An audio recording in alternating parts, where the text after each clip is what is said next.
When remaining poor is not your fault versus when it is. Central African Republic is considered the poorest country in the world, with gross national income per capita of $663 as of 2019. To put it simpler, the average income earned by the average person in CAR throughout 2019 was estimated at $663, less than $2 per day. You can convert that in your local currency for perspective. Despite a wealth of natural resources from gold, diamond, and oil, over half of its citizens are undernourished. It has the third highest infant mortality rate and one of the lowest life expectancy. Only about 5% at 1 in 20 of the population has access to the internet. Compare that to Ghana, that is at 37.8%, and you'll understand how majority of people living in that country are underprivileged. If you live in a country or environment like this, there really isn't much you can do about your economic situation because you are systematically disadvantaged. There could be very few exceptional cases of rag to riches, but very rare. In this video, let's discuss when remaining poor is not your fault versus when it is your choice and what can be done about it. Be sure to subscribe to After School TV for more insightful videos like this. When remaining poor is not your fault.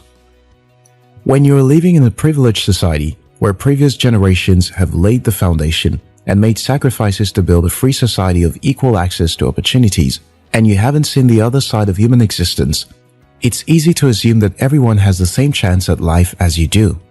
But when you are confined to an environment like in CAR, you have to be a rare breed, court favor from the elite, or do some bad things for a limited probability at success.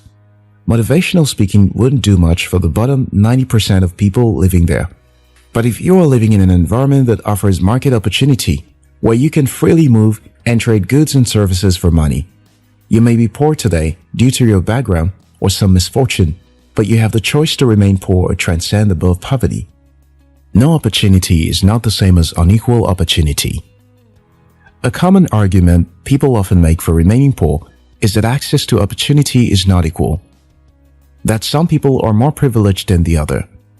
If your goal is to be among the richest people in your country, we can agree that you may not have equal opportunity to achieve your dream as some other persons, but the world doesn't need more people to be on Forbes' richest list.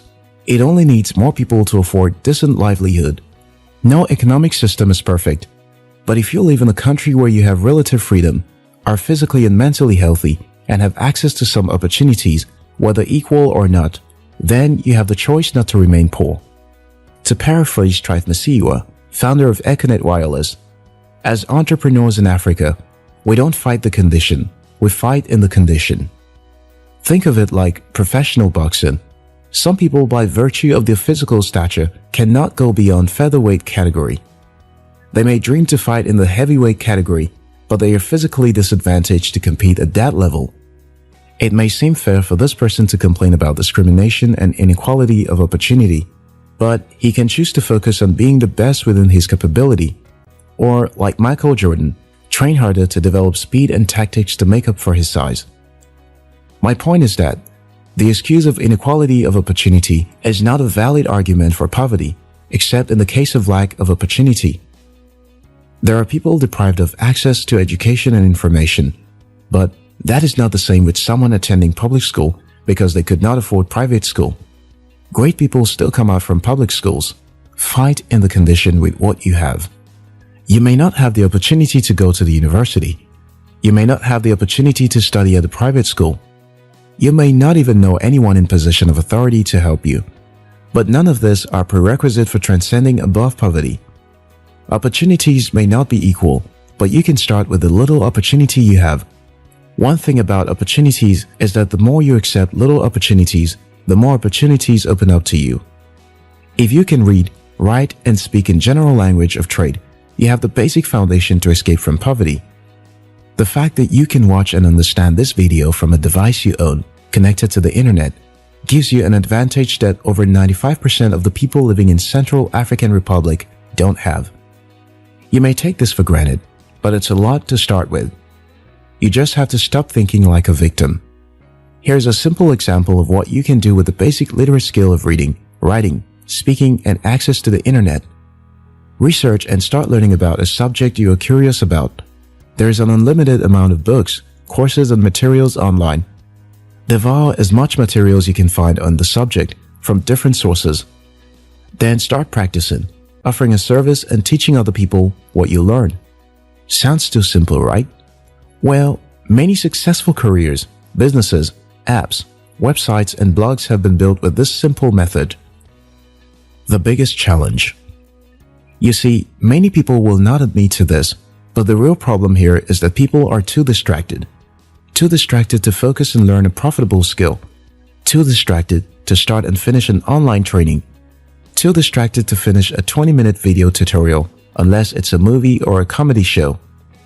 The biggest challenge with breaking away from poverty in the hyper-connected world is distraction. And distraction has always been the weapon of mass destruction from time immemorial. In Roman history, the Colosseum was a tool of distraction from the ruling class to the masses. Give the people something for their amusement and they will love you. They will love you for giving them a means to escape from their misery, but they will never get the chance to reflect on the true source of their misery. Today, people voluntarily use different tools of escape: alcohol, drugs, porn, sports, reality shows, movies.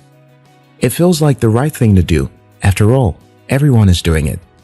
Now, here's the hard pill to swallow. If you have the time to indulge in any of these forms of distractions while you are still poor, it is your choice. You chose to remain poor. If I presented you a red and blue pill to choose from, and you choose the blue pill, the mere act of choosing the blue pill is equally the act of choosing not to choose the red pill. The mere act of choosing activities that help you escape from your problem is equally the act of choosing not to choose to confront your problem. The Romans, in the days of the Colosseum, didn't have much option. Access to knowledge and information was very limited. But today, you have unlimited access to knowledge and information, just as you have unlimited access to means of amusement. You choose. The most important personal quality. There are many important skills you need to live a more impactful life today.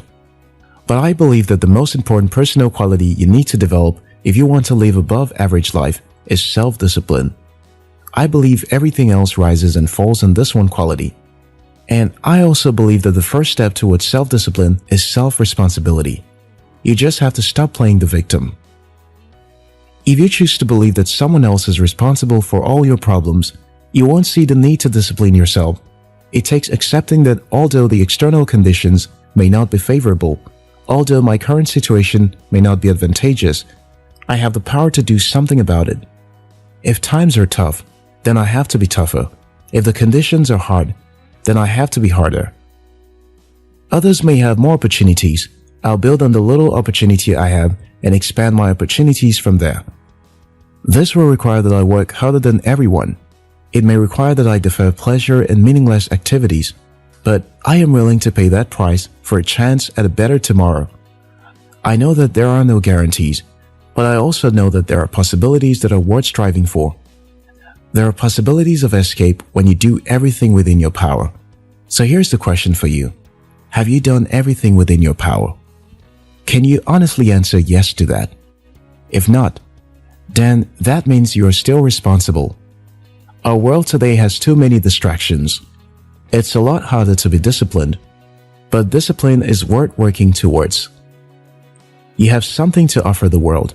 Don't deprive the world of it under the pretense of being poor. If you found this video helpful, like and share it with someone. If you're yet to subscribe to After School TV, now's a good time to hit the subscribe button. Until next time, your success still matters.